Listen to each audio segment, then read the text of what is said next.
with you. Flip a doujin in the bed, I'm reading manga till it's 2. Tell me that you love us if I go, I'm knowing that it's true. Cause you acting all moe and vanilla in my view. So this is for them waifus, straight 2D flex in my life, fool. If you fuck with him, tell you my dude. Let the beat right out, keep it nice and smooth, yo. What anime is that? Hanasaku Airoha. Is that the best anime of all time? It's not. Hey everyone, welcome to the Weeabooze, the anime podcast where we get drunk and talk about anime. I'm Kyle. I'm Sam. I'm Hunter. I'm Jeremy. Damn it, Sam. And welcome God damn it, damn. to our 50th episode. Hooray! Confetti. I can't believe we've been doing this for over a year. We have around 200 listeners. We have patrons, people who have given us money to drunkenly talk about anime. So I wanted to start off by thanking all of you for spending so much time with us. And I also wanted to thank you guys here for being such great Tomodachis that I can talk about anime with. Oh, he used the Japanese word. Fuck you, Kyle. Okay, Kyle, thanks. you're my Nakama. I want to be Tomodachi. Don't fuck you, Kyle. So, how's everyone doing, though? We haven't been together in a while, all four of us. I know We were Hunter... all together yesterday and played poker. And you ditched us. Yeah, actually, that's true. He wasn't even where in were there. I wasn't invited. He wasn't What? invited. He was definitely in the text. He was not in the text. I wrote, okay, I told Sam to invite Kyle. I did. definitely know that. No, I'm pulling this up now. You were totally in there. Didn't. Nope. He wouldn't have played anyway. Would you have come I to play wouldn't. poker No, I yesterday? wouldn't Okay, have come. then it's a moot. Don't look it up, Sam. It's fucking dumb. But the four of us have not recorded together in a while. And Hunter, I know something big has happened to you, but let's all go say what we've been up to. So Hunter, why don't you start? Well, should Hunter go last? No, he has to go first. now. Everything already we say is knows. going to be dumb. Everyone already knows. Everyone on Discord already knows. yeah, not everyone who listens is on Okay, Discord. fine. I got engaged. Yay! Yay. That's about it. Oh. You don't want to go into any details like About where? how it happened, where it happened, come who it on. happened to, You I got like her? engaged in Singapore to my girlfriend. Next. to his fiance. At the say time, that? girlfriend. It's like bread and toast. Bread turns into toast. Girlfriend turns into yeah. fiance. Got Yeah. engaged Okay. to my girlfriend. And That toast makes sense. turns into a sweet, sweet sandwich. Yeah, that's yeah. the How have marriage you part. all been, the time. Sam? I've just been busy with work. Aside from that, I've been good. I got a sweet pin from Anime Expo, but I didn't go to Anime Expo. But Yeah, luckily, I got a shirt and Kyle a pin did. from Anime Expo I from got you Kyle. guys I presents. got a pin. How are you, Jeremy? Pretty good. Just living life. Living How's life your new anything? job? It's great. My manager, I started a master's program actually, and he was like, "When you're done, you have a job here." And I was like, "That's amazing." And thank you. That's 2.5 years you see me here at least, you know. Wait, at Redemption? Mm-hmm. Sweet. So like as soon as you finish your master's, they're just gonna let I'll you just start like transfer, fixing yeah. people. That's cool. I suppose. I'm not a doctor. Not yet. And I've been fine. I was sick this week, and I tried really hard to get better before we recorded because 2 days ago I didn't even have a voice. So Sounds great. Can you give me You look great. your 10-second review of Persona 5 now that you finished it? it was a good game. It was a little bit too long. Why are you counting words on your fingers? He said 10 seconds, and you Yeah, were but only you were at counting 5. really slow. Oh, I Well, thought you the were thing is, I counting- think I started late, so I counted the first 3 fast, and I was like, I don't know how many seconds it's actually been. All right, 1.5 word review. good. way you- get- That was perfect. All right. So, are we ready to jump into the topic? Totally. Yeah. All right. On previous episodes, we've discussed topics like Oh wait, what are we guilty- drinking? Oh, that's a good question. It's a- bunch- it's a- 50 episodes in. God damn. It's a hodgepodge of Smirnoff Ice, a cider, and then what do you have, Kyle? Citrus Mistress. The we've Citrus had this Mistress. before. On previous episodes, we've discussed topics like guilty pleasures, what makes a classic anime, and the differences of truly great anime compared to anime that are simply personal favorites. But we've avoided giving the straightforward answer to the ever-intimidating question, what actually is the best anime? To answer this, we need to ask ourselves, is there certain criteria that must be met in order for an anime to be considered truly great, or is anime so subjective that everything has an equal opportunity to be labeled as great in the name of art? So, anime is an art form, therefore it's subjective in nature. However, to a minor degree, I believe there is some aspect of objectivity. Something that is widely recognized as truly great usually has to have a good story, characters, themes, etc. A senior film critic, Mick LaSalle, came up with 6 tendencies of great movies. Hate to interrupt you, but that's a drink. Okay. It's like 4 drinks. You have to drink one for each. Let's keep it to 1. So, Like I said, there's a film critic called Mick LaSalle who came up with 6 tendencies of great movies. They're topical when new, they embody timeless human values, contain a great performance, have an overarching consciousness or personality that brings the movie into balance, contains at least one memorable scene, and ends on a note of complexity, not just ambiguity. Now, those are all great qualities to form a frame of reference, but what makes an anime great will change from person to person. We're all probably going to have different best anime. If any of us happen to agree on an anime, I can at least guarantee the reason as to why we think it's the best will differ. That rubric, those qualities, may be meaningless to some people. The difference between the best anime and favorite anime is not objectivity or subjectivity, it's leniency. You can say anything is your favorite anime and no one should judge you. But if you're claiming something is the best, you should be prepared to fight about it. So let's fight about it. Hey, you want to Yeah, fight right. about it? Fuck away from me. This may not come as a surprise to some of you, but in my opinion, I think the best anime is Neon Genesis Evangelion. You're wrong. It stands good. Oh, we're just jumping right in. Well, Okay. we could. You can save yours for later. But I don't know if I consider Evangelion to be perfect or even my favorite anime, but I do think Evangelion serves a very specific purpose in the world of anime. Evangelion's importance is illustrated through 3 attributes: the quality of the work itself, the influence it had on the medium of anime, and its societal impact. Those are the attributes I personally believe should be considered when evaluating the greatness of a work. For the sake of this discussion, I encouraged you guys to adhere to these 3 attributes so we could speak on equal footing. But if you chose to go another route, that's perfectly fine. In fact, some of you may have taken another approach to the topic entirely. So, let's start with the story, the quality of the work itself. What makes the plot of your best anime worthy of being considered the best? How do you want to do this? I can go first to set the stage, or I can go after you guys and save the best for last. So, Yeah, right. Yeah, okay, go first, little dick. Yeah, go for it. all right. Please set the bar. That's dangerous. So, I have a lot to talk about regarding the story. So, please feel free to interrupt if you have questions or don't agree with something. Then we'll move on to someone else, and they can talk about the story in relation to their choice. And we'll do that for each of us before moving on to influence and then finally impact. So, all right, I'm nervous. Yeah, Drink chug that. more alcohol. That's what I'm trying to do. That's why I'm stalling. You could vape a little bit. Helps you concentrate. I don't vape. This is going to be on the internet forever. Everyone's going to be like, oh, Kyle said. Yeah, it is. So, on the most basic level, Evangelion's story succeeds at being entertaining. The presumable plot of Evangelion is easy to comprehend, while the execution, style, and subversion of tropes are what make the anime unique. Saying Evangelion is a story about a 14-year-old boy who fights aliens in his giant robot feels like a lie. It's insane to me how deceptive Evangelion is. Like, that synopsis can be used to describe almost every mecha anime. We're given this post-apocalyptic... I messed up on that word. We're given this post-apocalyptic setting that seems perfectly suitable for the generic world of 90s anime, a world full of characters created from a fair amount of existing archetypes. However, these archetypal characters were used in ways we had never seen before. For example, I believe Shinji was the first depressive mecha protagonist.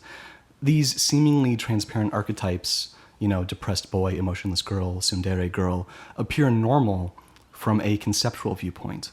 Evangelion, from an outsider's perspective, seems to be a fundamentally solid and somewhat generic anime, but then Hideki Anno hits the play button, and we watch this world he created descend into chaos. We see what it would be like if anime characters and the scenarios they were in, adhered to the standards of reality. What would really happen if a 14-year-old boy had to do what Shinji did?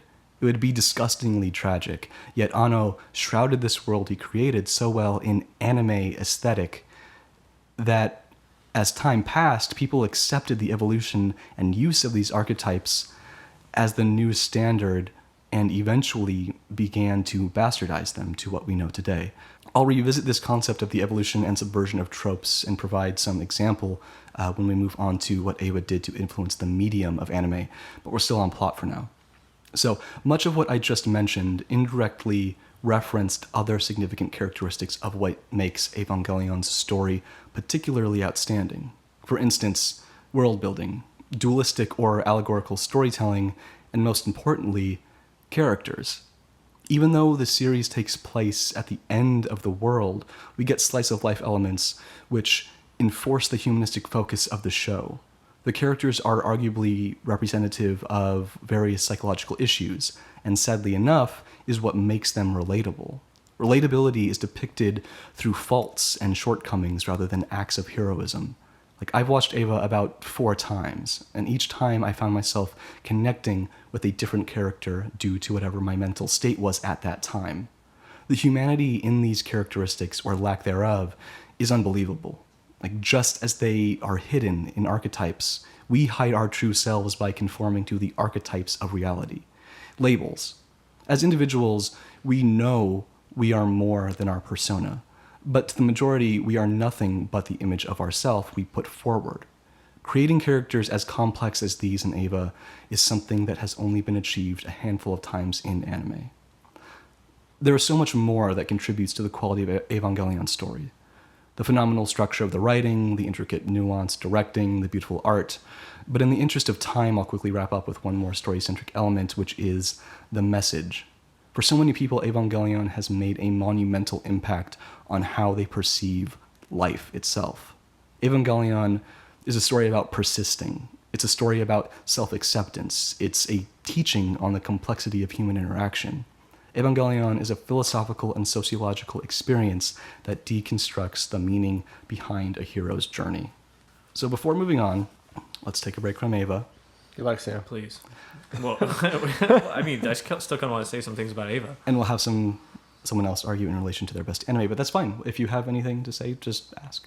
It was when you were saying, like, these, you know, that you have this whatever tsundere girl, this depressed boy, whatever. Like, it's they appear normal in this situation, Right. but I would argue that because of the situation, because of how thriller-esque or how suspenseful it is, it's very cutting, it's very deep, like Right. it's just rather intense. That's where I see it lack relatability, as far as just like being able to watch it at any time, or being timeless. I mean, maybe being timeless, but hopefully not. Like, I wouldn't want something so dangerous feeling to be timeless. Like, Right.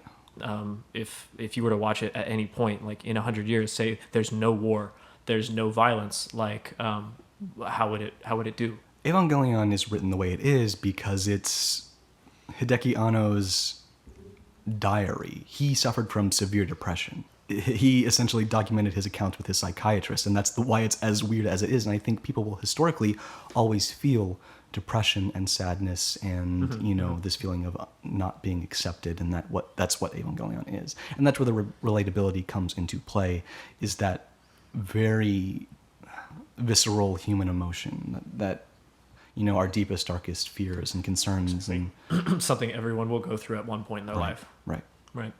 Not really anything to say, like, toward Ava. That was very well summarized. well that crafted. was fucking awesome. Like, I don't know if I should have stood up and clapped or like. Oh, thank you. That was good. I spent a lot of time thinking about it, and We finally get our answer. The one we knew all along, but now you've said it. Yeah, I've said it. You know, I've always just been, you know, avoiding answering that. Wait, do you have any Ava posters? I mean, I know you have the. Just that. Yeah. Okay. I was actually gonna watch it recently, or at least the movies again. Right, because none of you have seen anything but the movies, correct? Yeah. Yep. Would you say you get a lot more in depth with the psychiatry Yeah, that could be point a of drink. view with the episodes? Like, does it cut a lot of that out? I feel like it would. Yeah. But anyways, who's going next? Sam is. It's kind of clockwise. God damn it. Okay. From the heart, baby. So part of me just wants to be like, yeah, everything Kyle said, but Truth That's being, cheating. I've never seen the Ava series. So for me to argue that it's the best anime, it very well could be, and I accept the fact that it probably is. Right. But it's really kind of stupid for me to argue that the best anime of all time is something I've never seen. Well, I 'Cause think that's I If admire. nothing else, it should make you go want to watch it, right? no, absolutely, and I've considered it for a while, but isn't it fairly long? It's 26. 12. Oh, I thought it was like 26? I thought it was Or one of those 24. I thought it was one of those 60 episode No. deals. I mean, I'll probably think watch about it. it, man. FMAB. It was Yeah, 64. well, funny you mention it. Yeah. So, Kyle mentioned right at the beginning, everyone's going to have their own kind of way of judging things, and they're going to have their own little tidbits to add for each part. Kyle immediately proclaimed, it's Ava. That's the best anime of all time. Yeah. And for me, just like I can't say Ava's the best of all time, I don't know that I can say any one anime really is the best of all time. And the reason is because, we kind of broke it down into a couple categories. How can you really classify the greatest anime of all time, or the best anime of all time? And what I found was every anime, just like people or anything, kind of have their own strengths and weaknesses, and it's hard to pair two different anime that have very opposite or very opposing strengths and weaknesses. Like it's sometimes really difficult to compare. So instead, kind of what I did is I found what I think is the epitome of each of these categories and kind of went from there. And hopefully by the end of this episode, maybe I'll come to a conclusion and wrestle with my own internal thoughts and figure out what I think the best anime is. But when it comes to overall quality, Hunter brought up Full Metal Alchemist Brotherhood, and in terms of quality, I really do think that's my number one. When it comes to everything from not just the story, but from the sound of it, the look of it, all that shit, like it's just amazing. And you spend a lot of time talking about the story. So even if you break down, what I like about Full Metal Alchemist Brotherhood is at its heart, it's a shonen, right? Young or teenage boy. drink. Woo! Hell yeah, it is. It's a boy fighting adults, and there's explosions and a whole bunch of shit, and it's fun to watch. But it's unique because it's so much darker than so many other shows of the genre. And it's one of those shows where you can really dig deep to find hidden meaning. I found myself rewatching it a couple times, and there are just new nuances I notice each time. And what my first watch through was just going, okay, this is a boy trying to bring his mom back to life and deal with the fact that he kind of fucked up. When you look a little bit deeper, it's more than that. It gets super religious. It's a boy who tampers with ideas that are taboo. It's even called taboo. He wrestles with the idea that he can bring people back from the dead. And in doing so, he kind of tampers with his own reality, causing much more damage than he did. And ultimately, he has to fight all the homunculi, which are the embodiment of like the 7 deadly sins. And it's really about a young boy who's trying to essentially, to me, fight against not humanity, but fight against, or it's about a young boy trying to fight his way through really just the evil and corruption and malice that's in the world to try and find a bigger purpose. And that's really what it is. And when he finally gets all the way to the end of the series, in essence, it starts almost the same way it ends, where in the beginning, they perform the human's transmutation and his mom dies, or not dies, but, comes back as a zombie, and they lose all their shit. And at the very end of the anime, they do human transmutation again to lose Alphonse's brother, and he starts getting his arms back, and it's this total 180. And then by the end of it, he realizes that all those thoughts, everything that he tampered with, it's all fucking meaningless, and the only thing that actually matters is what he currently has, which is just him and Winry. And I don't know, I thought it was beautiful. So to me, it's more than cool. To me, it's more than about just what you see on the surface. It's about rewatching it and finding the deeper meaning that I think is the whole point of the show. Who is he transmuting to get his arms back? So there's a point where he's... Yeah, there's a point where he's basically all fucked up and he can't move, and his mechanical arm's broken. And Alphonse is like, oh man, if only he had a second arm, oh wait, I can give him another arm, and Alphonse human transmutes himself basically again to give Alphonse his arm back in exchange for the soul that he so the tied to beginning the of armor. the show, You never watched Full Metal. his soul Watched is like going 30 away, episodes. so he transmutes and gives away his right or his left arm and his left leg, or vice versa, Sure. to attach his brother's soul to a plate of metal Yeah, yeah, yeah. armor. Okay, and at so- the end, he does the opposite. He says, "Give him the 2 arms back," and he goes away. The brother. Yeah. Okay, that's pretty cool. It's really cool. But what I really like about Full Metal is that it's really about a group of boys that like basically spit in the face of God and try to play God and try to bring someone back from the dead, something you cannot do. They mess with the rules that have been established. They're even established literally in the intro of every single show. Yeah. Or every single episode says the law of equivalent exchange, and Yeah. it goes along what the law is. So it's about these 2 kids that try to break the law and then spend the entire journey trying to undo what they've done. And then at the very end, they use the laws the way they're meant to be. You know, Ed gives up his ability to do Yeah. alchemy to bring back his brother. That's an equivalent exchange in the eyes of the god of the series. Yeah, that's interesting. As you were speaking, I was thinking, I think that's a very good choice. And I was thinking along the lines of like, if I were to argue if I thought FMA was the best anime ever, like what would my argument be? And I feel like it would be not necessarily its relatability, but like its universal acceptance. Like you can be 10, you can be 80, you can be, Japanese, you can be American, you can, like anyone that watches this story will acknowledge its quality. It's just so, it deals with so many universal human emotions and concepts like It has religion depth. and action, and it's not only it's both on the surface level entertaining while also deep and meaningful, similar to Evangelion. So Another thing I like it is it kind of breaks one of the shonen tropes in that No plot armor. throughout the series he never gets some sort of power up. From the beginning of the series, he is able to do clap transmutation and he's able to do metal transmutation. He never gains the ability to do any other type of transmutation, and he never uses like some sort of Deus Ex Machina to get out of a bind at the end.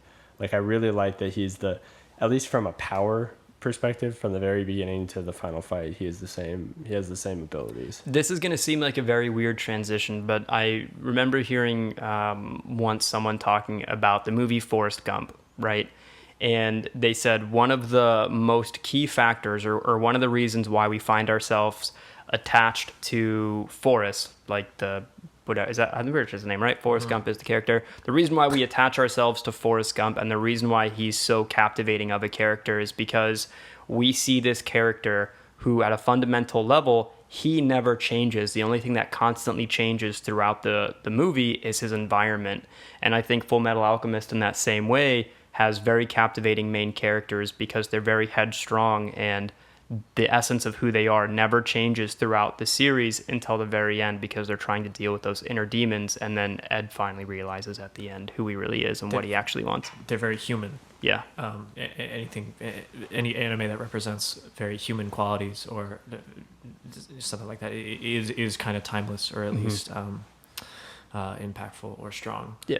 But I don't want to take all the time and just say Full Metal Alchemist because there's more shit to talk about. So I'll kick it off. Ask you first. Yeah. One of the first things that you like that I felt like you really liked about the anime is like one thing you said first. I would say you were like it was very actiony. There's lots of explosions. Oh, I meant like on the surface level, From a like it's a visual level, shonen. if you walked in and your roommate was watching it, you would be able You'd to most Exactly, likely run yeah. into an actiony scene. Exactly. Well, maybe not most likely, but there's a good likelihood, especially towards the end of the And series, the animation's good, and there's some wicked fight scenes in there. which is why there's a little something for everyone. Okay. Kind of what Kyle was saying. But yeah, so on to Hunter. So I actually, when I originally got the question from Kyle, I kind of went back and forth because, as you heard, I'm also a very big fan of Full Metal Alchemist Brotherhood. And I even jokingly told to Kyle that I was going to choose K-On! as the best if you can anime, defend it. as the Good best one, yeah. anime of all time. But that's obviously where we get into the dissection between favorites and best. Cowboy Bebop and Samurai Champloo are also up there, but you know, Definitely. when I tried to bring, you know, your three elements into them, they didn't hold up as well as the one that I want to go with, which is Steins Gate. So originally, like with what are you dancing your head around about? It's fun. This is He fun. just wants I'm to having a hear good it. time. Yeah, I wanna, So Steins Gate, the story is, you know, I think on the surface it's about consequences, right? So, and it challenges. What are you giggling about? just ignore You have him. stuff to say. No, I don't. You said consequences, and I was thinking of that Key and Peele skit where they're talking about consequences. Someone who's listening to this knows what I'm talking about, and they I just have giggle. no idea what you're I talking didn't want to about. bring it up because it's irrelevant. Just go on. So Steins Gate on the surface is about consequence, and it challenges. Fuck you, Sam. Consequences. This fucking- And it challenges your perception of what the show is about. I think there's a very, very big turning point in the show in which at episode 12, obviously all of these are going to be very spoiler ridden, but he tampers with just like in Fullmetal Alchemist, the main character invents time travel and tries to tamper with time, you know, go back, change things in the past, and not realizing the consequences that they would have. Originally does this by mistake, and then later not only figures it out but shares it with the world and his friends and lets people change whatever they want.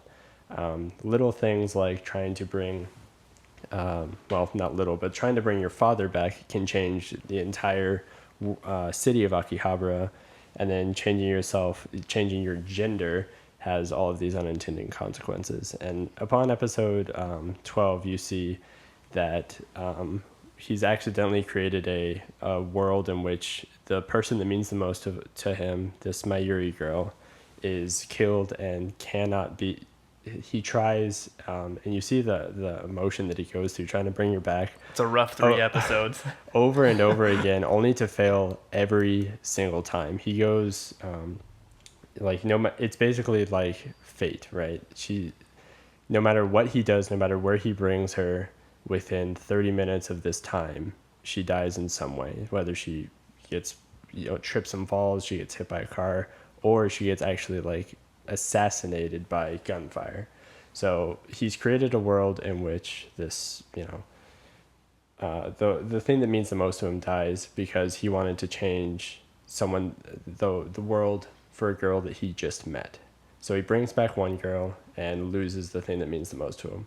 The second half of it goes back and has him undo all of these consequences. And you see the emotion that these characters go through, and each of them remembering snippets of the past of the world that they once lived in and reversing it. So I think that it's really good with characterization and story in that sense, because really you get to see all of the characters fleshed out, and then the thing that they want most given to them and then taken away from them. So, I mean, I just think that that's a super powerful story. Mm-hmm. And that's why Steins Gate is the best.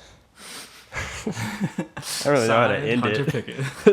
And that's why Steins Gate is the best. PhD. I mean, dude, we have to go through like 12 of these, right? So you have 3 things. They get shorter. Okay. I was just like, Yeah, Jesus once we hit our Christ, this could be groundwork. forever. The story, our story defense is definitely going to be the longest. But no, I really like your Steins Gate pick. I also really like the fact that I think Steins Gate's going to be a pick that's unique to you for best anime. But in terms of dealing with consequences and seeing how all the characters, I've never even watched it, and I'm giggling when you say I know, consequences. and how they deal with it. I really liked it. I remember when I was watching it for the first time, there are those 3 episodes that are essentially the same episode over and over again, where he is just tirelessly thousands and thousands of times trying to save or bring back Mayuri. And I remember you saying you weren't fond of those 3 episodes, but those were probably my 3 favorite episodes. Well, what because the you reason I really mentioned feel that for him. is that there was, I don't think it's 3, but there's one where the agents walk in at the very end of the episode and shoot Mayuri, and then he goes back and it kicks off this process. Mm-hmm. And then that first episode, Mayuri is killed in so many different ways that they become almost comical, because it would be it's almost similar to Wile E. Coyote type. I know this is going to sound like a weird analogy, okay? But, No, but let me go. I get Is that some sort of horribly, like, if you just tried the exact same thing again and altered like a little thing, it would obviously work, because in Wile E. Coyote there's like super rare circumstances that happened that like this was a foolproof idea and there was this like 1 in a million thing that stopped it. But then there's one where Nye, the Mr. Braun's little daughter, like Yeah. trips and falls into Mayuri, and she's thrown in front of a train. Yeah. Like that at that point, It's like fate saying no, fuck her. exactly. And it is still the best, but it's not perfect. And I don't think that there is anything perfect, and as cliche as that is. Yeah. What? I There's think- no such thing as a perfect, and you look at Haruhi. Basically, yeah. I think Haruhi, the melancholy of Haruhi Suzumiya is as close to perfect as you can get.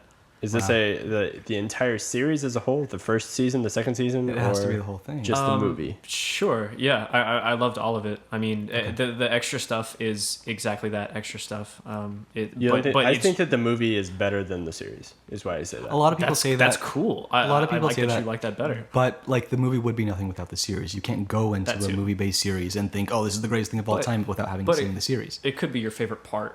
Sure, that's perfectly fine. I like the Exactly. Ava movies. I didn't see a series. That's different because it's a retelling. What about Little Witch Academia? I don't know. I don't. wanna What about the comment. Naruto movies? this- I'm kidding. The I filler. have no I don't know. idea. Yeah. Go on, Jim. Dude, The your Return turn. of F, Quality. DBZ? Good shit. I saw the series, though. I didn't like it. Really? Oh, dude. The reason I brought up Kyle's mention of Ava, and that it's very suspenseful, thriller, intense, is that it doesn't always have to be like that. Life isn't like that. Haruhi is like life. Haruhi is literally every genre you can think of. At some point in the anime, you get a little bit of action here and there. Sure, you get love, romance. You get being a human, school. How are love and romance different? They are. That's not different episode. You just get any number of things, but the reason it works is because it teaches such essence of life, such human qualities that should be accepted and have been normal for such a long time. One being, do what you know is right. Someone like Kion gets right. Someone like Kion gets dragged into all these crazy adventures by Haruhi, and you can pick whatever character you want to relate to. Obviously, our two main characters, Kion and Haruhi. I think the extras are there for people that just like the anime to relate to the extras. I don't think they're actually characters you should strive to be like. The Esper, time traveler, and I think every girl on the face of the planet should strive to be Mikuru. yeah, totally. There's lots of girls that do that. So like I said, if you like the show and you like that character, good for you. Like it grabbed you as a viewer. Like it did another part of its job as being the best anime. So anyway, back to my point is that it reflects a lot on doing what you know is right. Kion gets dragged into all these adventures that he doesn't want to be in. He wants to be the main character that I think a lot of us saw. Someone who keeps to himself, is a little stingy, I don't know, almost arrogant, where he thinks he's right, blah blah blah, thinks everyone else is wrong, has a problem with it, and you see him go through or get pulled out of being a loner to somewhat depression. You could whatever. I think his story has more to do with anxiety, actually. Anyway, so he gets pulled into all these adventures, and the adventures is the fun part. That's what makes it watchable. You could watch any episode and have a good time. And throughout the entire time, because he doesn't want to be doing whatever he's doing, he still succeeds. He still is the protagonist because he does what he thinks is right. And it constantly succeeds. And there's always that feeling of, I did it. That good feeling at the end of whatever arc is going on during the anime that you get. The second point I want to make is that it's doing what you think is right, and doing nothing is okay. That's what Kion has done up until now, basically. Like, he's been doing nothing and been okay for his entire life, and he gets dragged into this stuff. But even the stuff that he gets dragged into is essentially doing nothing. Like, they're just kids, and they basically screw around. Obviously, it's centered around Haruhi being a god, and she doesn't know it. But that touches Kind on of a something. big part that you've missed. Right. Missed But that's talking not the about. point I'm making now. they do a whole lot of nothing. There's the intense parts that go across dimensions, like concepts, whatever you want to call it. But that could be relatable also to normal life. There is some sort of a roller coaster where things come up and they look bigger than they are, or they are actually that big and you have to deal with it. But it all just relates back to a feeling you get in your own life. Anyway, so you get lots of different genres within it. Like I said, any part of it is watchable. Haruhi is supposed to be God, right? Whatever. There are all these different forms. I like that part of it. It's just very general. Like, what the fuck is God? Like, it's just so many different things at once. It's very general, so it's relatable. That's why I consider her a main character or a protagonist, because you could be that person. You could be someone who's in charge of their own life, knows it or doesn't know it, and be creating all these things at once that you always are doing. Like, you are essentially the god or the main character in your own life. Yeah, okay. That's Haruhi. You're the creator of your own world. Exactly, and she doesn't realize she's doing it. That's how powerful she is, or each individual is. She's like literally the creator. In the show, she creates these characters that happen to form this dynamic around her that promotes life. If she wants it, it'll happen regardless of her knowing how. So, as someone who's never seen it, the show is called The Melancholy. The Melancholy of Haruhi Suzume. Okay, so is it a sad show? No, when Haruhi is feeling like nothing interesting is happening in life, her desires become reality. So it's almost like it should be called the aversion of Haruhi's melancholy, like trying to avoid it. Because if she's super upset, the world goes into chaos or is in imminent danger, and that's where like our crew comes in and saves the day. And she doesn't know it, obviously. But you can totally That's a drink. Drinks. Take a drink. To Okay. the best one. twist off. It is. So yeah, anyway, that's the main character I guess people should strive to be, or Kyon. Kyon is much more not necessarily as timeless as Haruhi, but very relevant as far as people and their the stages that they go through in life. The not aversive, the rebellious teenager stage. Or the anxious or wannabe us like blend into the wall kind of person. Throughout the entire series, he basically just has to do very normal human things that he doesn't realize he wants to do. Like, he knows he likes Haruhi, goes for it when it feels exactly right. At the very end, there's the endless 8 episodes. There are 7 episodes that are basically exactly the same that you have to go through, and at the very last one adds an extra 3 minutes, where they are in a situation where Kyon just has to do one thing to stop this endless 8. So the endless 8 episodes is like thousands of days that they've repeated over and over again. That's a good supporting point for it's okay to be doing nothing. Basically, it's a good teacher of live your life today how you would want to live it again and again for the rest of your life. They go through thousands of days that Haruhi has planned out where they do everything they could want, and it's never enough for her. I rub you. I like your defense. I don't agree with the endless 8 being justified the way you did, but I like. I really take on it. really like that justification though. Well, let me just say one more thing. Kyon has this moment of this feeling like he absolutely has to do something. Like he knows he likes Haruhi, needs something to end this endless series of days, and has this painful climax of Haruhi, there's something else we need to do. Like, Haruhi, you're not fulfilled yet, and it's very loving. It's very cool. Finish your It's drinks. very drink. Everyone finish your drinks. I just started this one. Well, one thing that I like about it, you touched on it, but I just want to kind of reiterate it, is that so Haruhi and Kyon they're so like complete opposites. Like, so Kyon is not looking for anything, and he finds absolutely everything. He finds out that Nagato is like a robot, and he finds out that Mikuru is a time traveler, and then I forget the last, so forgettable. Esper. Yeah, the Esper. Yeah, so she's looking for those things, and that's all she wants. And like a lot of the adventures are to find those things, and she doesn't realize that they're right in front of her. Meanwhile, Kyon wants nothing to do with all of this, and he finds out all of their secrets, like, back to back. So I think that it's really cool. Like, just the cast of characters works really well together in that sense. Absolutely, yes. Very extreme dynamics still work together. Plus, there's a beach episode. there is a beach episode. And isn't that the real sign of the best anime? Evangelion has a beach episode. Wait, does Steins Gate has a beach Do people episode? die on the beach?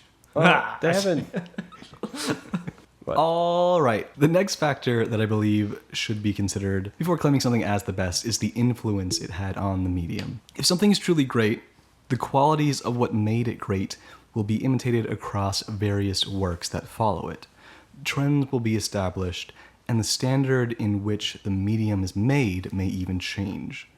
We are able to look at the world of anime from a pre- and post-Evangelion angle and see a noticeable difference, particularly for the mecha genre, both stylistically and thematically. Mecha is a massively prominent genre in the medium of anime. Giant robots are among the most anime thing I can think of. Before Eva, you either had your super robot shows by Go Nagai aimed at a younger audience, or the mature mecha like Gundam, which typically focused on war due to the militaristic tendency of the genre. It was a genre built on merchandising. Eva was a countercultural series in the sense that it shifted the focus to the psychology of the characters rather than the plot. It has an immersive and complex conflict, but it pales in comparison to the ingenious character dynamics. The post-Eva world is even more interesting. For varying reasons, many people attribute the origin of the moe craze to Evangelion. One reason being that moe is directly related to the transition from a narrative-driven anime to the appeal of character-centric anime as seen in Eva. Moe, as we've talked about, is often defined as a feeling of love towards something you want to protect. By writing the characters as broken and in a constant state of mental distress, we subject ourselves to the feeling of moe, wishing we could take these tormented children, and take care of them. There are many more convoluted theories regarding how Eva encouraged the moe trend. For instance, there's one that suggests moe is essentially a result of the audience's continual desire to find a similar happiness in the false utopian reality we were shown towards the end of the series, where Rei is running to school with bread in her mouth. But that theory alone could be an episode. At the very least, you can Google Rei Ayanami EXPY to see a handful of anime that deliberately copy the character of Rei. She alone popularized the emotionless doll archetype. One more influence Eva had on the anime industry as a whole is that it justified anime as an intellectual medium. Intellectual anime existed beforehand, but none appealed to the mainstream like Evangelion did. We'll revisit the importance of popularity once we move on to the societal impact, but for now, why doesn't someone else talk about how their favorite influenced the medium? I'll kind of go from here, and this is where really my point about me having very different anime for all these categories is gonna kind of shine through. So first pick for overall quality was Full Metal Alchemist Brotherhood. But if we're gonna talk about things I've seen that I think had the most influence on the rest of anime, I'd be beside myself if I did not say Dragon Ball Z. Say what you will, I'm not saying that it influenced and created the best other TV shows or anime or manga of all time. But if you're talking about overall influence, holy fuck, how can you not talk about Dragon Ball Z? So Dragon Ball Z, I think, originally aired in like the early 90s. Dragon Ball itself, same original creator, Akira Toriyama. Dragon Ball, even earlier in the 90s. I don't think it was out in the 80s. I think it was like 91 or something like that. When Dragon Ball started, that was fairly popular. They made Dragon Ball Z, and Dragon Ball Z blew up. At least in the West, it blew up. And it was really the start of immensely widely popular shonen, especially to Western society. And without Dragon Ball Z, love it or hate it, you would not have some of the most popular shonen/anime right now. You would not have had Naruto. You would not have had Bleach. And you might be able to say, Sam, someone would have made it. No, they fucking wouldn't. And here's why. Here's why to anyone who says that. So the guy who made Bleach, I forget his name. Tite Kubo. There we go. Or it might have just been the studio. they had a original manga that got taken out of Shonen Jump. Like it was a huge failure. They were like, all right, fuck this, and they got rid of it. And then they eventually pitched Bleach to Shonen Jump, and they're like, okay, this is our like new latest and greatest manga. And Shonen Jump was like, no, you guys suck dick. We're not gonna let your manga like come into our publishing. And then Akira Toriyama, the guy who made Dragon Ball and Dragon Ball Z, he kind of looked over it, and at this time, Dragon Ball Z was fucking huge. It was the show at the time. Akira Toriyama looked over it, and he was like, no, I think this is gonna be dope. And so he wrote a personal letter to the people at Shonen Jump, and he was like, you guys, Bleach is going to be good. Put it in there. And they fucking did. I didn't know that. And they did. So you can thank Dragon Ball Z's success literally for Bleach. If it wasn't for that, you wouldn't have Bleach. Therefore, you wouldn't have any of these other fucking shonens that are huge right now. We wouldn't have had Naruto, Bleach, Boku no Hero Academia. Who knows what else we wouldn't have had. Dragon Ball Z was an absolute pioneer on the West. I know it tanked in ratings in Japan. They did not like it nearly as much as we did, but They still liked it. It was good. yeah. But I don't give a fuck. Dragon Ball Z all the way. To try and argue your opinion, you're only including shonens. Yeah, and like I said, I'm not saying that this influenced the best anime. I'm just talking about from my perspective, what I know. I don't know Japanese culture, right? I can only speak on what I know. And what I know is Western culture, and I know what's popular here. I know what sells here, and I know what people watch. And if you look at overall episodes, number of episodes, all of that stuff, even the guy who made Yu Yu Hakusho, who also made Hunter x Hunter, even they said hugely influenced by Dragon Ball Z. Mm-hmm. So many really big shows that kind of pioneered genres or pioneered certain things all started from Dragon Ball Z. It kind of all stems from there. I'm going to argue again. What I think is the most relevant, important quality of media today is how many different surfaces you could touch or different sides of the cylinder you can bang on. Okay. And I'm going to throw Haruhi out there again, saying that it did such a good job in its range that you could say you have a feeling of a shonen through the main character Kyon, where at the climax relieves his anxiety, like has this I have to do this and I want to do this release. And while I accept that point, and I do think it really brings home like your point on quality, that Haruhi's probably an amazing fucking show. How does that relate to its influence? Because on the medium in general, it's basically saying this is how media should be portrayed in general. Can you measure its influence? No. What I mean is like there are genres and there are classics. Okay. So I would say it's the best of the classics because it does so many things so well. It doesn't just take one genre and put it to the extreme. I would say that's very limiting. Yes, Haruhi. If you take a genre like that and put it to the extreme, I would say you're limiting your scope. Just because it encompasses everything so well and so shortly, so concisely, yeah.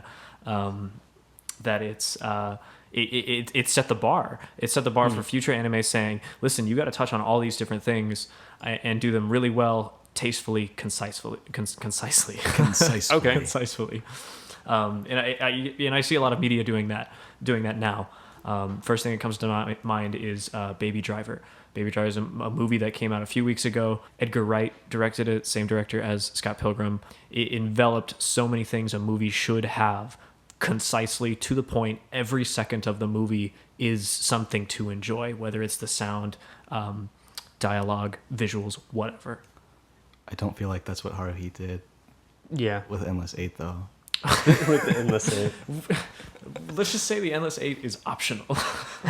Because there's a lot of people that skip it. Like 6 episodes. Yeah. You have to watch the first and the last of the Endless 8. You get the okay. idea after one episode, but I don't know, if you like it enough, you would watch all of them, I guess. Well, we'll come back to Haruhi Totally. for your argument. Hunter, why don't you move on to impact Steins on the Gate, medium? If I'm going to be honest with myself, Steins Gate, like when we went to AX last year, I looked around for Steins Gate stuff, and I actually couldn't find all that much.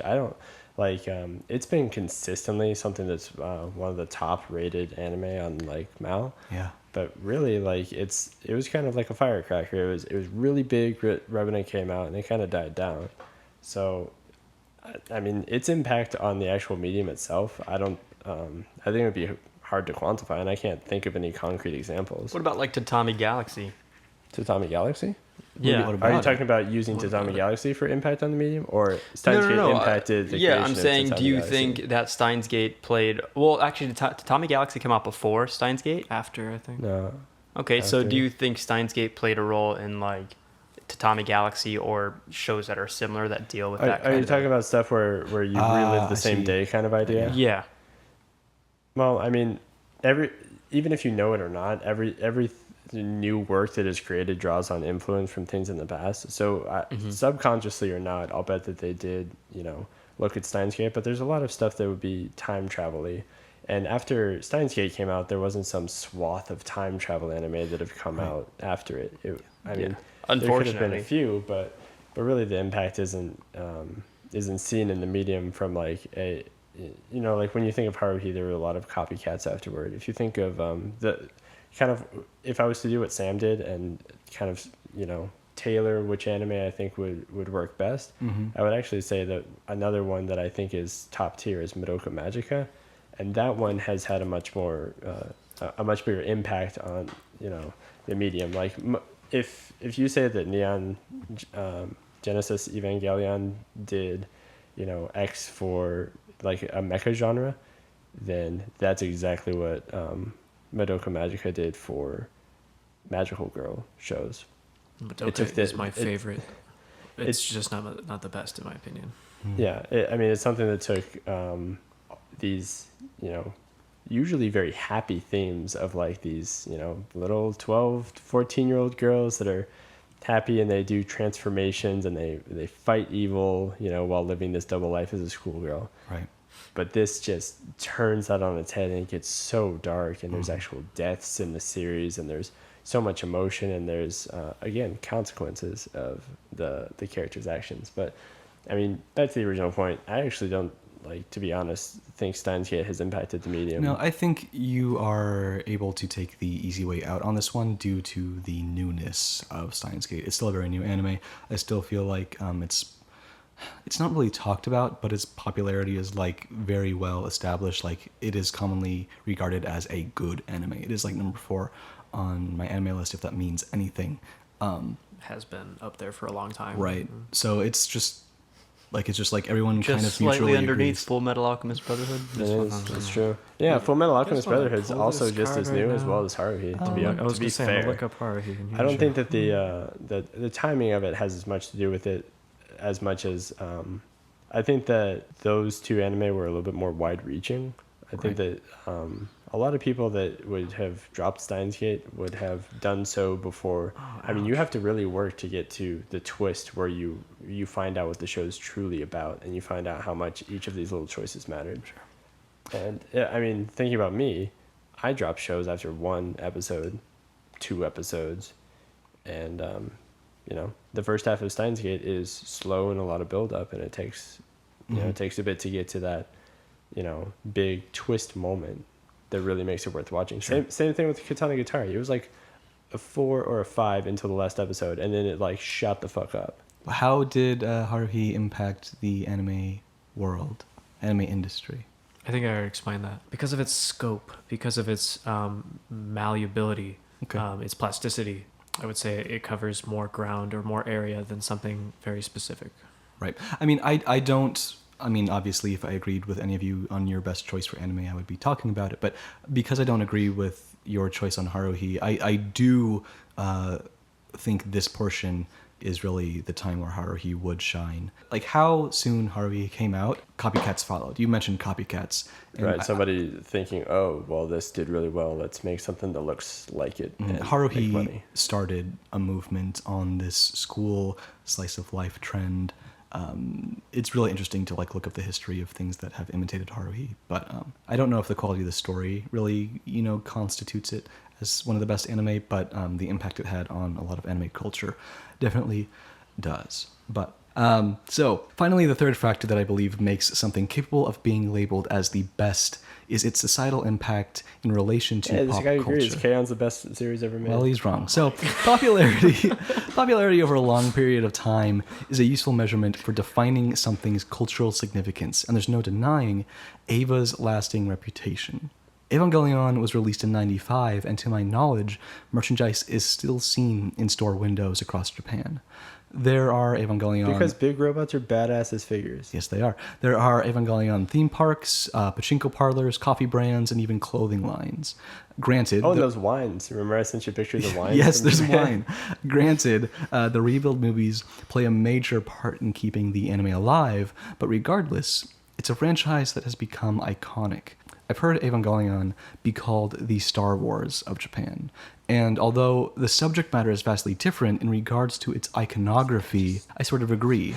Similar to how many people in the West associate Dragon Ball or Pokemon with anime, in Japan, Evangelion appears to be marketed as the face of anime, which is insane considering how controversial the anime is. Popularity is important, but being popular on a global scale while being categorized as a mindfuck anime is unheard of. Imagine Star Wars being as popular as it is while also being as deep as something like Angel's Egg. Even today, Evangelion is perpetually generating conversation. It's something everyone has an opinion on. It's something I always find myself referencing and drawing comparisons to. It's always relevant. Evangelion does everything, and it does it all exceptionally well. I don't know if a best anime exists. I don't like that term. I think it's far too broad. But at the very least, I think Evangelion is the most important anime. Okay, hang on, real quick. It's not the face of anime. That's Pokemon. Don't even lie to yourself. No, it's Pikachu not. is on Okay. the front of fucking everything. I want to say, whoa, time out. Since you bring up Pokemon, when I was thinking, hey, what's the best anime? Could it be Pokemon? And I thought to myself, Digimon's better. okay, we could have an actual conversation about this. No. But I know that there is Chamber. You guys just agree. time out. I know that there is, like, obviously the Pokemon anime and manga, but the game came first. So, like, What? the game came first. Yeah, I know. So, yeah. Like the Game Boy game? Yes, like the game came first because like the guy who created the Game Boy games really liked Shin Megami Tensei games, and he was like, fuck yeah, let's make a game. And then that became really popular, and Japan was like, fuck yeah, let's make it anime because that's what we do. We make everything anime. So I didn't even put Pokemon on the list because sure, it's an anime, but it's a fucking spin-off of a game. Adaptation. of Yeah, but game, right? FMAB is technically a manga. And Steins Gate is a light novel visual novel adaptation. Yeah, but it's... Oh... what? Yeah. It's a game. It's a game. Didn't it start as like an arrow game? Okay, fine. I think so. Pokemon counts. Fine. Pokemon counts. Wait, what? Wait. Is it on me now? The Yeah. societal impact? Oh yeah, no. Dragon Ball Z again. Fuck yeah. We're going for 2 for 2. 2 for 2 are going to be Dragon Ball Z So because not his best. You might as is- well yeah, just no. call It you is. the It is best, yeah. not. It is not the best. It is not the best. But Kyle brings up a very good point when he says he doesn't know if Evangelion is the best, but it might be the most important. And I would argue the same thing with Dragon Ball Z, except I fucking know it's not the best. It is not that great, but I love it anyways. But I do think it is one of the most important anime of all time, without a fucking doubt. If you want to look at its societal impact, holy ballsack, my dudes. Dragon Ball Z has made more money than like any franchise. It's made Bandai Namco a shit ton of money, and it's the reason Toei is as big as it is. Toei Animation makes all their money off their fucking poster child, which is Dragon Ball Z. You want to look at just the pure amount of merchandise. There's been over 100 games, probably close to 200 games made from Dragon Ball Z.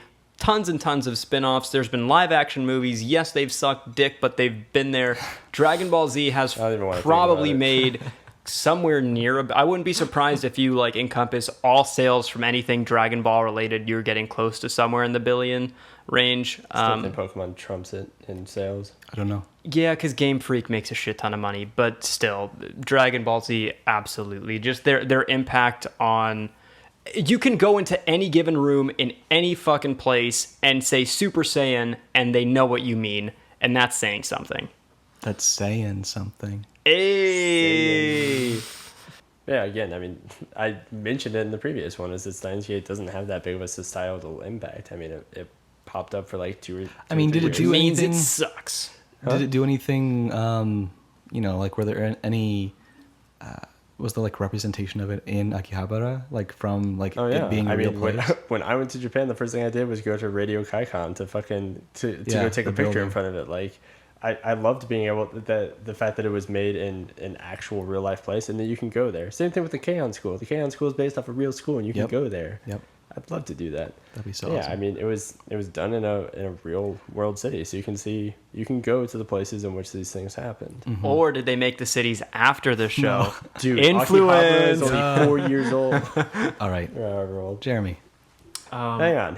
Oh, That's not to say that it's not still the best. Like, you can have story, like, so if you have to have like 10 10 10 to like win, right? If that's your thing, is that you want to have, I'm not. No, it's not a competition. well, if it was, Okay.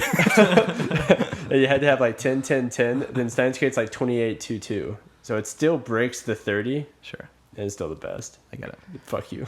I hate to question the question, but I don't think societal impact contributes to something that makes something the best. Okay. Because we think something being timeless contributes to it being the best. I think it doesn't have to be well received to be the best. I think it has to be just as easily received at any time, basically. So I guess its impact and what the market's left up until now is phenomenal, regardless.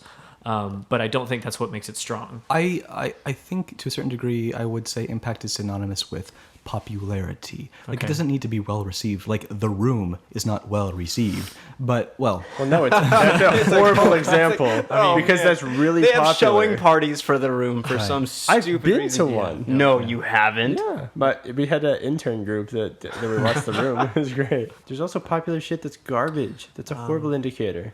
yes, that's very true.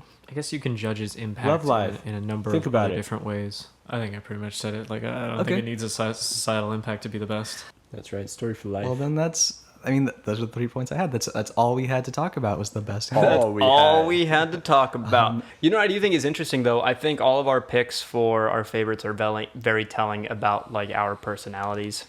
The fact that you picked the one that's kind of it's a much quieter tone, essentially, kind of the more mellow thing. It's yours is very like artistic in the sense where it's deep and you're able to find meaning in like a lot of things. Like, I don't know. That's what I was gonna try to say, but I couldn't think of it. Yeah.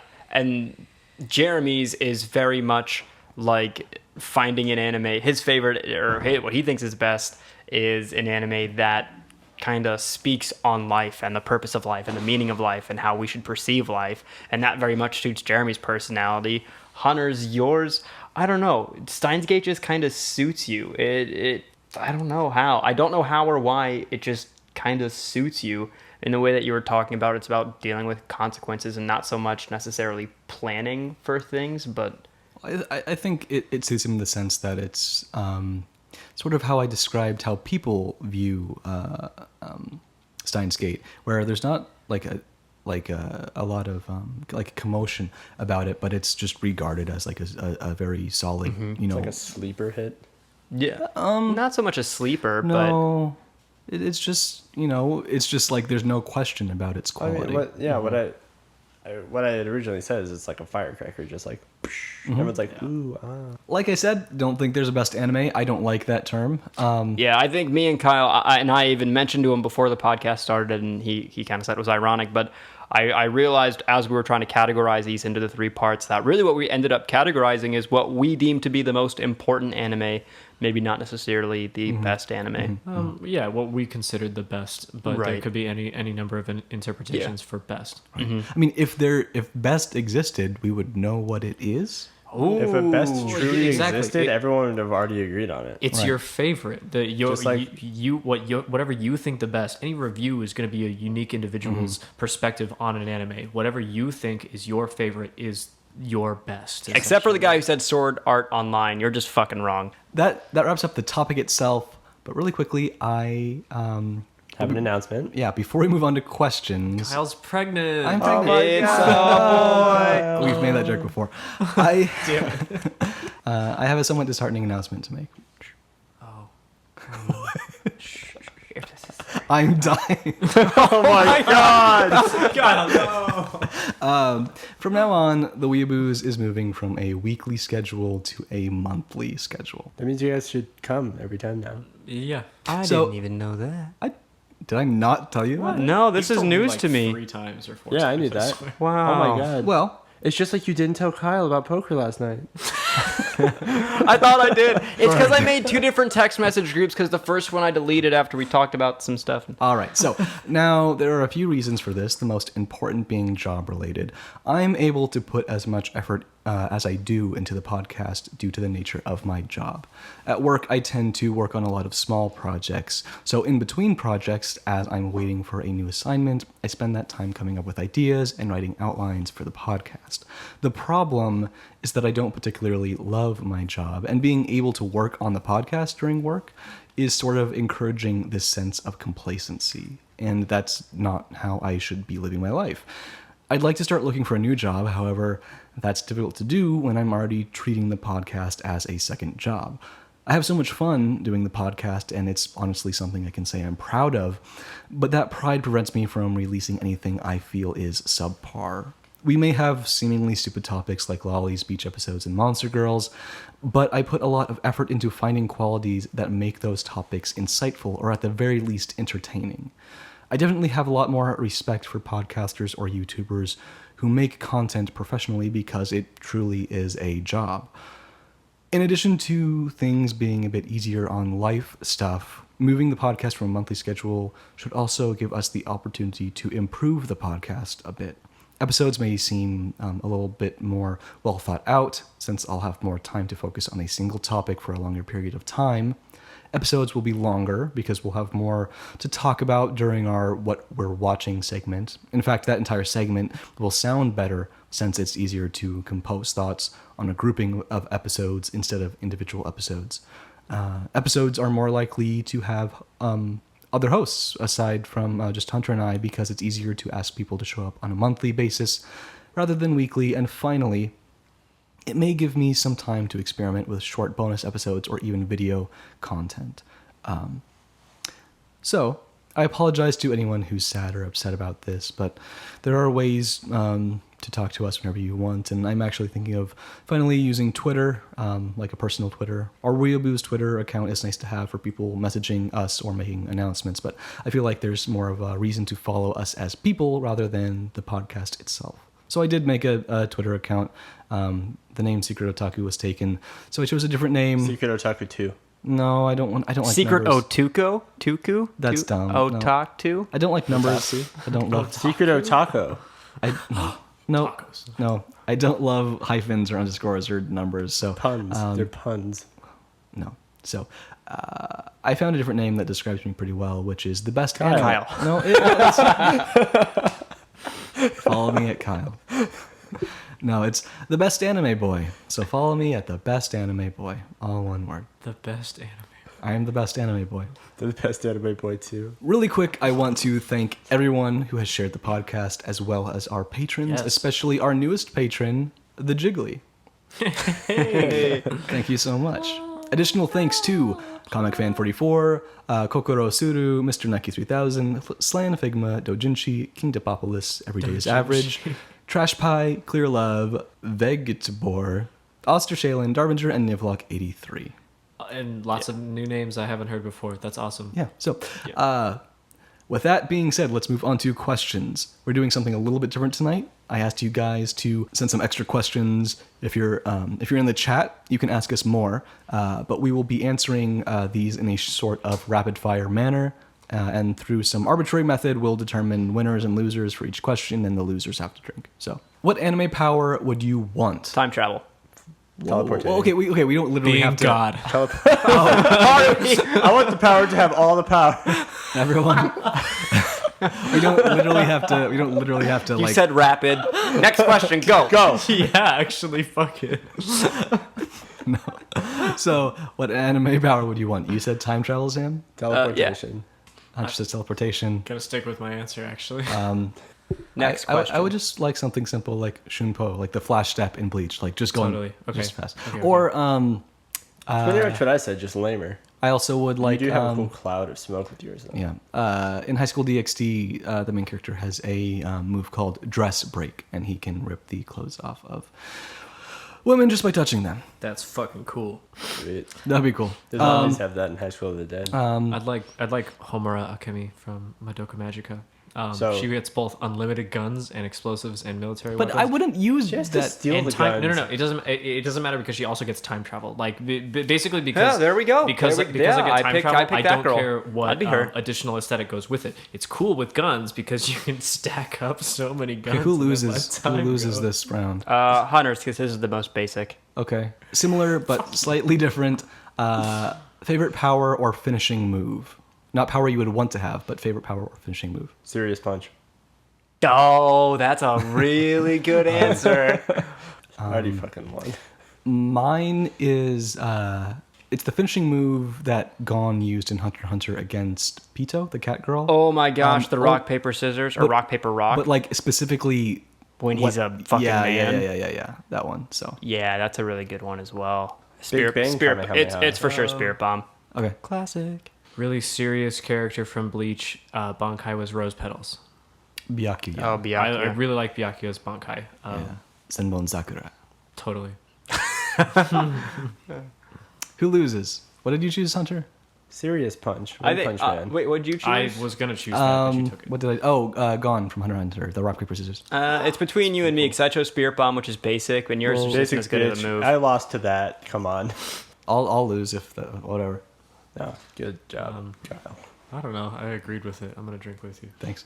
That is a wet anime girl. Favorite male character. She's probably a seal. Favorite male character? Favorite male character. Rock Lee. That's interesting for you. Rock Lee. Yeah, I don't know why. I just like him. Okay.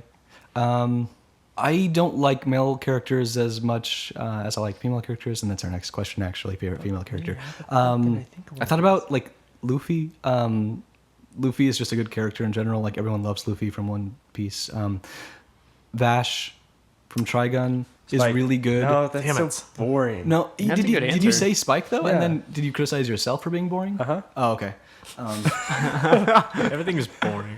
I like Vash more than Spike because Spike is like a very cool serious character, and he's a great character, but Vash is like has the cool complexity of Spike, but like he Jet plays Black. it off like he's a fool, like he's dumb and ignorant, but he's truly insane. Taking words right out of my mouth. Is May Valentine also a stupid answer? Because she's my favorite female. Faye Favorite Valentine? male. Sorry, on- Faye We're Valentine. still Yeah. on male. Well, sure, yeah, male. So, characters. yes, Oh, I thought we That is were a going on stupid female. answer. Okay, yeah. No, Rock Lee is still. But like I think my favorite is probably Lupin. I just stick with Spike. I don't care if it's boring. It's a cool character. I don't know. I for whatever reason I like really like niche, weird, unique characters. Like I really like the guy from Bleach that had the caterpillar Bankai, or Kurasuchi. yeah, or like Vash's Stampede. Actually, like someone who's main character in control, plays it off like he doesn't. Like just Follow-up answer is Howl from Howl's Moving Castle. Cool It's a more He's interesting. a answer. bird. Good for you.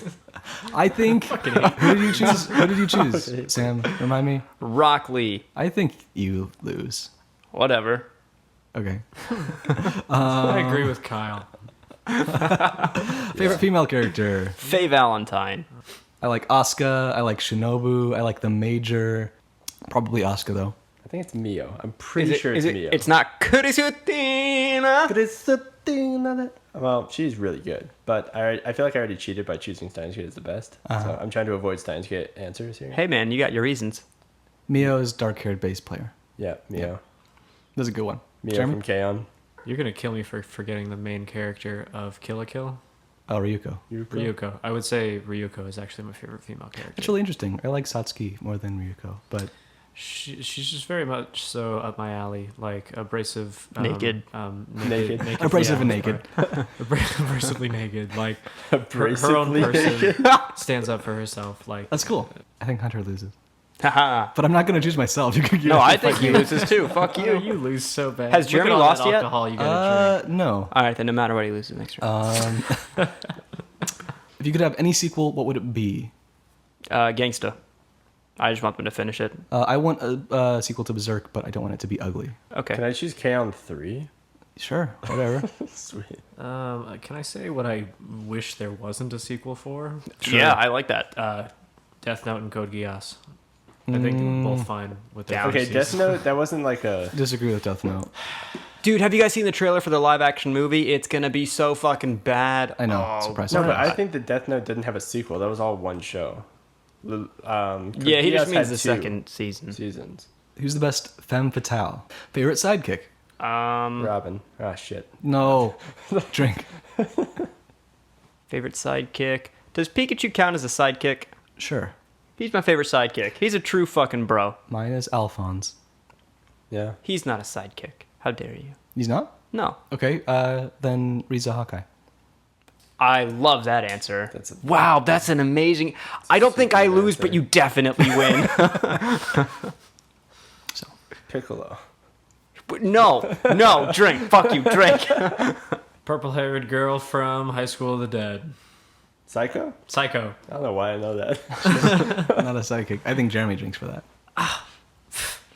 Fine. I stand by my decision.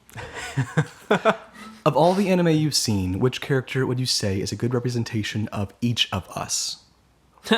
Wow. That's cool. That's a really cool question. Sam's Krillin. What?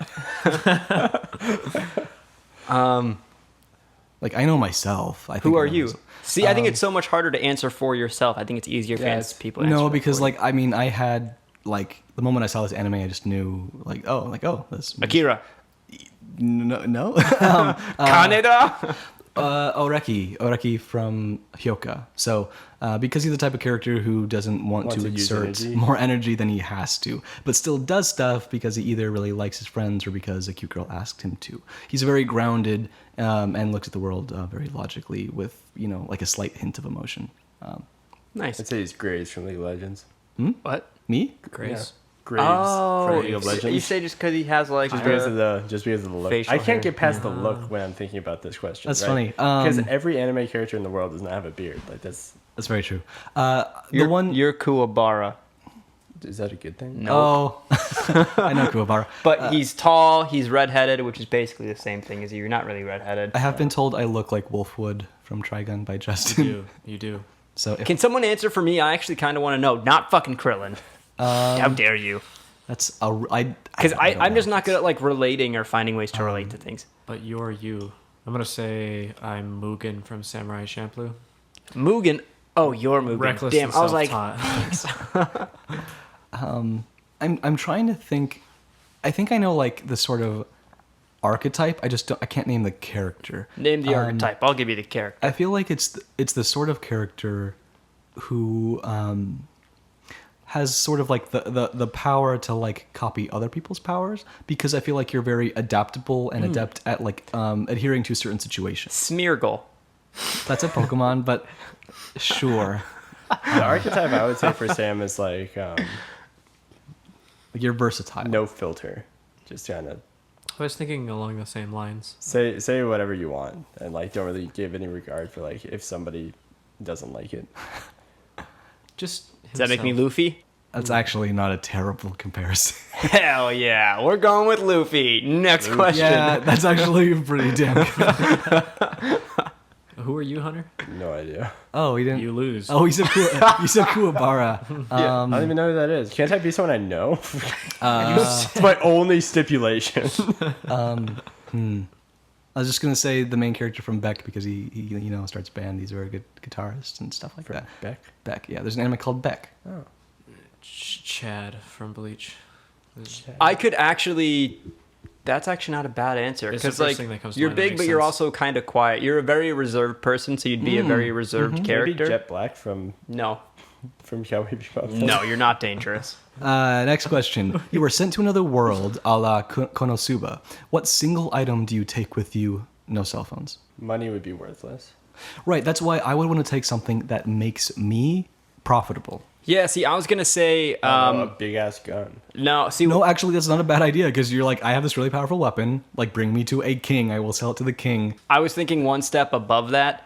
like a fake Bible, except just replace like God with my name. Like just make them think I'm a god from another world. That is If someone just showed up on the like that, poof, oh look, there's a guy that just teleported in and he's got a book. Open the book and you're just like, it's me, motherfuckers. Yeah, I think that's a pretty safe bet. I mean, Sam would choose a doctored Bible. I mean, I would choose something, you know, that I said that could King make me Sam edition. profit. So whether it be like a medical book and I could sell information on, you know, like medicine, or like a cookbook at the absolute least, like I'd be able to like start like a bakery, you know? Trade school. Yeah. You're like a new dimension, though, right? What if humans are irrelevant in this dimension? I thought. No, I mean it's Can like I a bring my fantasy- best buddy Kyle? You're transported to like D&D. Dude, to be fair, in Konosuba, that's what he takes. That's his choice. Yeah, he chooses the goddess. Yeah. Yeah. I would say a car. What if you're in a dimension where like What happens when everyone you run out flies? of gas? Then I drive. Like I'm that character. I don't know. I think it's. All right, that's fair. Yeah. You can only drink one beer for the rest of your life. What do you choose? Left-hand brewery Nitro Milk Stout. I knew you would do that. Actually, or Wake Up Dead Nitro. It's a toss-up. So I don't know what I would choose, but I know it would be a Hefeweizen. I like Hefeweizen. Kilt lifter. But it would be some well-established 500-year-old beer brewed by like large, beautiful German women. Nah, Santan Brewery, Kilt lifter. Tastes great, pretty strong. A lager. Sam Adams Boston Lager is one of my favorites. Really, I don't like him. I like lagers. It's I nice. just don't like Sam Adams Boston Lager. Favorite anime studio? KyoAni. I probably can't answer that honestly. Me neither. so, yeah. I mean, I Second like. one is Trigger. Yeah, I mean, I like old school Gainax. I know there's Trigger, but I think I like some of the staff more so than the studio itself in Trigger. I Actually, love. White Rabbit, too. Yeah, they're iffy. I love Kyoto White Animation. Fox. I don't remember. I love Kyoto Animation. Oh wait, Studio Ghibli. Can I do that? Yeah. Done. Oh, me too. Wait, yeah. that's an animation? Yes. yeah. I guess that's true. They're closed, but the safest answer for me is Madhouse. Bones is good too; it's a close second, but Madhouse just produces consistently good That anime. was the other one I was thinking of. Okay. Thickest anime girl of the season. That's very easy. It's the main girl from Hajimete no Gal. Favorite directors. I like Satoshi Kon, Hiroki Imaishi, Miyazaki. Mamoru Oshii, all those guys. But my go-to answer is always Masaki Yuasa Are we not allowed to answer the thickest? of the season. Yeah. Yeah, answer of the season. The only one I can even think of is that Boku no Hero chick, Urarara or something. Yeah, yeah. Urarara? But you're wrong because like Bad there's a answer, you lose. definitive answer. Yeah. Well, I haven't seen it, so she doesn't exist. Okay. Now Would you- Evangelion be a better show if Shinji was less hesitant about getting in the robot? Yes. No, No. no, no, no. Shinji? No, I disagree. No, because those shows exist. It's called Gundam. Then the sole fact that Shinji was hesitant is what made Eva unique and realistic. So no. Yeah. Let's end. Let's the end on a novels. more intricate question we got from Mayval. With the anime market simultaneously succeeding and failing to function in certain areas, where do you see the medium in a decade? Heck, in 50 years. 10 Dead. years, just as strong. I think the DVD sales are going to go down. Blu-ray sales are going to go down, but I mean, that's already been a dying medium for a while. But I don't think the anime is going anywhere in 10 years. 50 years, that's a more interesting question, but I'll let you guys answer your 10 first. Dude, in 50 years, we might not even watch TV. We might just have fucking just might VR shit download everywhere. TV. So, in 50 years, who the fuck knows? Within 10 years, I think anime It'll is look going to a be lot boring. strong. No, I think anime is going to be boring. I think people are struggling I to come mean, up with new shit. Disagree. I Really? I disagree Dude, because you I just think like it's. I don't think spat it, on the house of Kyle. No, not necessarily. It's not a bad assumption, but I don't think it will be any more well received than it is now. I think it will be just as strong. That's not saying it's weak or strong in general. I think in 10 years it will retain its Status. its value, its Yeah. status. I think it'll grow in popularity, but it will not reach that of TV or movies. So I think this question is especially intriguing because although we may not have really acknowledged it, in America, things are only just beginning. We've only had simulcasting for a short period of time. We've seen big companies like Crunchyroll and Funimation team up, and Amazon just stuck their toe into the water and is already making an impact, whether it be positive or negative. I think in about 10 years, in the year 2027, when the next big hit comes out, that's on Attack on Titan's level, will have a streaming service that's so accessible and dominating, like the Netflix of anime. Maybe it is Netflix. Maybe it's Amazon. Regardless, it will be so accessible that it will finally start the equivalent of the comic book superhero craze. Attack on Titan's popularity wasn't maintained because for a lot of people it was, awkward to watch. Anime is hard to watch for a lot of people. They don't want to buy a Crunchyroll subscription for a anime. It also took 4 years to freaking get to the sequel. Yeah, and I actually didn't think about this before I answered the question, but I think right now one of the problems that dubs suffer with is like the voice acting. I think as anime becomes more popular, careers in voice acting will grow and more people want to do it. And as that gets better, voice actors did like an anime or something. Well, yeah, that's what I'm saying. Like as you get more talented people doing that thing, because voice actors in Japan are they're celebrities, right? Like maybe not celebrities, but they hold status. Yeah. If that happens, then. But what about 50 years? I think it's going to be CG. CG will have entirely dominated the industry. But it'll look good. And it will be rare for any show to be traditionally animated. Traditional animation won't be done professionally. It will be done as a hobby. However, like you said, a new technology will be developed that essentially is able to replicate the look and feel of traditional animation. CG anime won't be anything like what we currently call CG. It will, just replicate. Yeah, I was going to say CG might be the next step for the general amount of anime, but I don't think it will be CG in 50 years. I think we'll have long surpassed CG, right, actually. It won't but be at the what same we time, know. I think one of the reasons why people like anime is because they like the way it looks. So for that reason, I think they'll never ditch the entire look. It might change or morph or adapt, but I it think- will always look. I think like that anime. could be a big reason why it stays the same, actually, is because of that unique quality old anime or anime in general has, is that it's hand-drawn. That a person does it rather than a team of 5,000 graphic designers doing Transformers or whatever. Sure. Let's move on to what we're watching. I didn't know that Boku no Hero was still going. I thought it ended 3 episodes ago when Bakugo won the thing. Turns out I was wrong. I was like, well, turns out I'm not going to my website anymore, and I haven't watched anything in a while, apparently. Okay. Which also means we can't talk about Boku no Hero, the only thing I've watched. It was good. Sweet. It was, dude, wasn't it good? Didn't you like the part where the part? Yeah, he's gonna do the Is it thing. a good part? He did the thing. Dude, he's going to do the thing at the end? Yeah, Oh, and man. not do the other thing. Yeah, it's super crazy. So That's a good part. there's a lot of new anime. So Welcome to the Ballroom was great. I've only seen the first episode, which sort of felt like a prologue, but it's just one of the series that's going to be one of the best of the season. Made in Abyss was good. It has a very refreshing, childish art style, and the story seems pretty interesting. Shokoku no Altair is like Arslan Senki with magi aesthetic. It's fairly political anime about different countries at war. It's not inherently my type of show, but it was very well done. Vatican Kiseki Chosaken. The anime uses Christianity as an aesthetic, which is something I dislike. Gothic architecture, the names of all the saints, crucifixes, stigmata, the Ave Maria, and so many other instances of religious imagery were forcefully packed into the first episode with no purpose other than to establish an aesthetic. I think the show will do far better among the Japanese audience because the Christian aesthetic is foreign and mysterious to the majority of Japanese people, but to Westerners, it's going to feel dumb, and it felt dumb to me. I probably will not keep up with this. Token Ranbu, neither the plot or characters are particularly interesting, but like I said last week, it's a very nice-looking show. That's honestly all there is to it so far. If you like pretty boys and or good action scenes, check it out. Centaur no Nayami. 1 minute into the show, and we get both a Yuri kiss scene and a panty shot.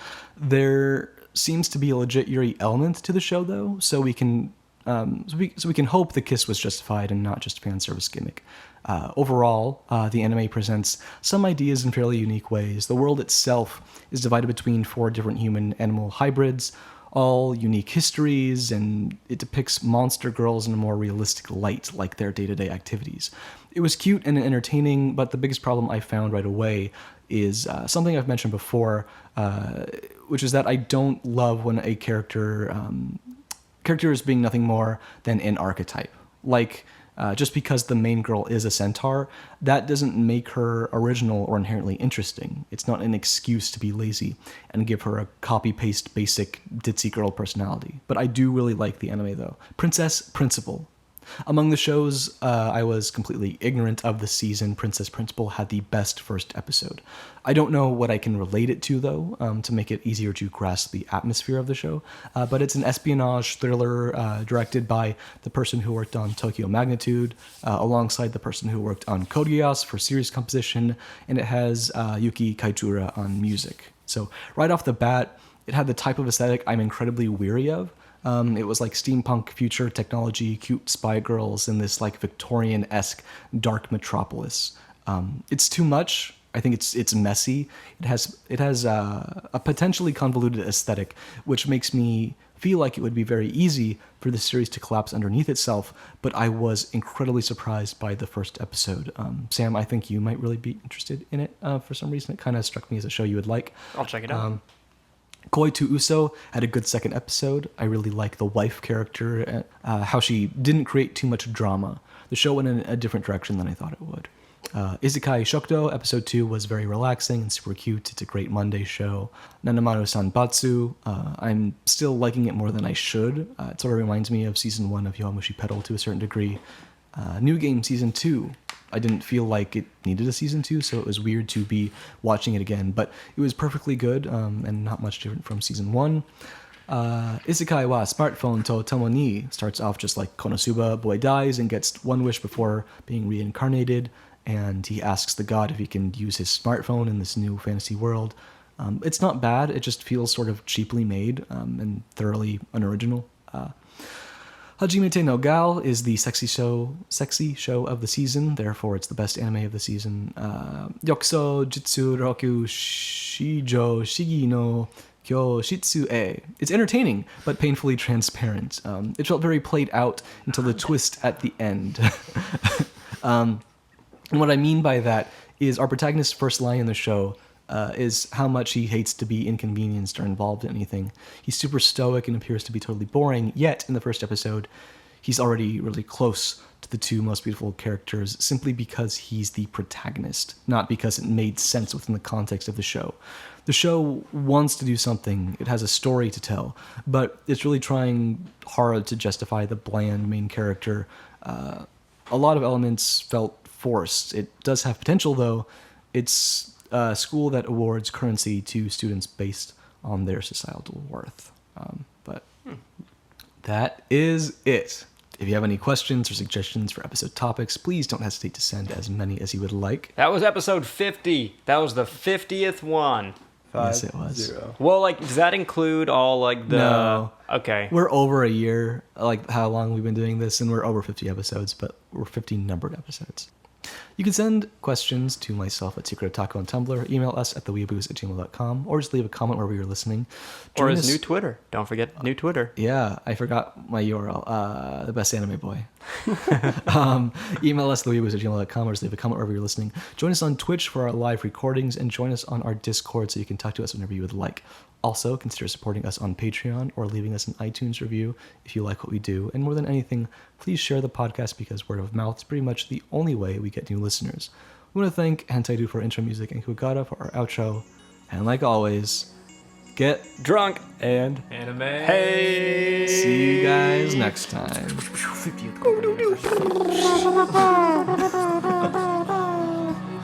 DJ Khaled!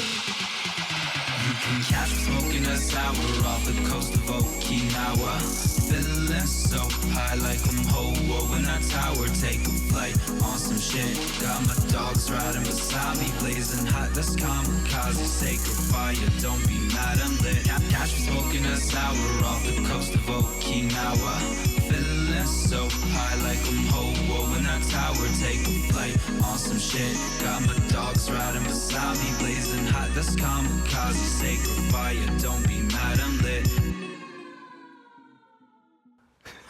Do you want to take a break to go to the bathroom? I'd love you need to. to take, All right. take care So- of business. Sorry. This is what we get for doing a live stream. Hold on, guys. Jeremy's Okay. taking a pee break. Quite genuinely, what I thought just happened is I thought I thought Jeremy looked back at the TV screen, saw Saber on screen, and he And was started- pointing to the bathroom, but I thought he was pointing to like the computer where Saber also is. And then he started doing this, and I was like, "Are you saying you like have to masturbate right now? Like, what just the can't hold it in. fuck?"